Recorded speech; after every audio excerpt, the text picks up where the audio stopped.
ভারত বিদ্বেষী রাজনীতির পাঠার বলি হচ্ছেন হিন্দু সম্প্রদায়। সকল রাজনৈতিক দলের প্রধানদের বক্তব্যের মাধ্যমেই স্পষ্ট হয়ে আসছে জামাত ইসলাম সকল ইসলামী দলকে নিয়ে এনসিপিকে নিয়ে ক্ষমতায় যাবে, বিএনপি সেখানে মাইনাস হতে যাচ্ছে। সে বিষয়ে বিস্তারিত আলোচনা করব, চলুন জেনে নেই। মহাসমাবেশের ডাক দিয়েছে ইসলামী আন্দোলন চরমোনাই। সেই আন্দোলনের দাবি বিচার ব্যবস্থা বিচার করতে হবে, সংস্কার করতে হবে এবং পিআর পদ্ধতিতে নির্বাচন করতে হবে। আর সেই পিআর পদ্ধতিতে নির্বাচন করলেই জামাত ইসলাম সহ ইসলামী দলগুলো এবং এনসিপি তারা ক্ষমতায় যাবে। চলুন জেনে নেই পরিসংখ্যান অনুযায়ী কিভাবে তারা ক্ষমতায় যাবে। দেশি বিদেশি এবং আন্তর্জাতিক বিখ্যাত গণমাধ্যম পত্রিকাগুলোর পরিসংখ্যান অনুযায়ী আমরা আপনাদের সাথে শেয়ার করব পিআর পদ্ধতিতে নির্বাচন করলে জামাত ইসলাম, এনসিপি এবং চরমোনাই সহ সকল রাজনৈতিক দলগুলো ক্ষমতায় যাবে। সেখানে বিএনপি নির্বাচন অংশগ্রহণ করলেও ভোট পাইলেও তারা ক্ষমতায় যেতে পারবে না। সেটাই একটু আমরা দেখি।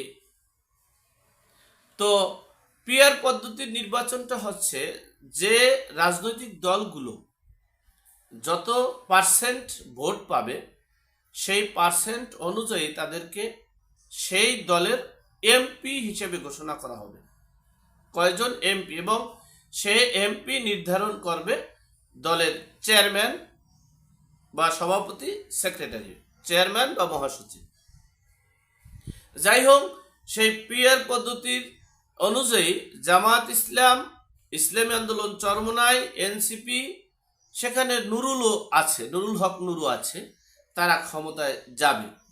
সে বিষয়ে আমাদের পরিসংখ্যান দেখেন। আওয়ামী লীগের প্রসঙ্গ এখানে নেই, কারণ হচ্ছে আওয়ামী লীগকে নিষিদ্ধ করা হয়েছে বিচার ব্যবস্থা বিচার করার জন্য, অর্থাৎ সে বিচারটা হতে পারে 10 বছর, 15 বছর, 20 বছর, এই মিশন এবং ভিশন। তাই বিচার ব্যবস্থার আগে তারা নির্বাচনে আসতে পারছে না, তাহলে তাদেরকে বাদ। তাদের সাথে যারা আছে তারাও নির্বাচন করবে না, সেটাও বাদ। যে তাদের সাথে যে 28টা রাজনৈতিক দল ছিল তাদেরকেও বাদ দিয়ে বর্তমান রাজনৈতিক দলগুলোর পরিসংখ্যানে আসছে যে এনসিপি 5% জনসমর্থন আছে। যদি এনসিপি বর্তমান সিস্টেমে নির্বাচন করে তাহলে একজন এমপিও হতে পারবে না।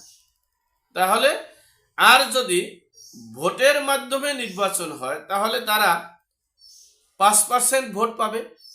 5% ভোট পাইলে সেখানে এই 5% যদি এনসিপির হয় তাহলে এমপি প্রার্থী হবে 15 জন এমপি হবে। সেখানে 15 জন এমপি পেল এই এনসিপি। এরপরে আসেন আমাদের জামাত ইসলাম।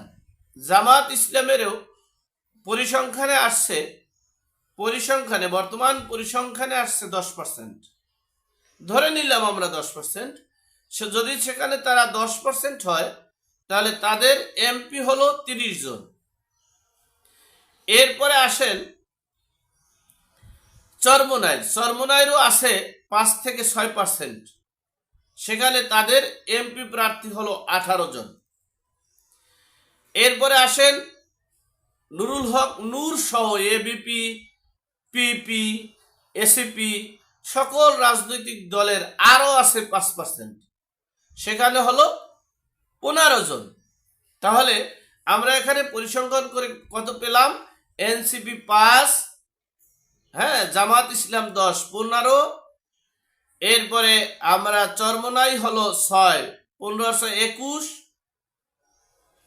আরো অন্যান্য রাজনৈতিক দলগুলোর আছে 5।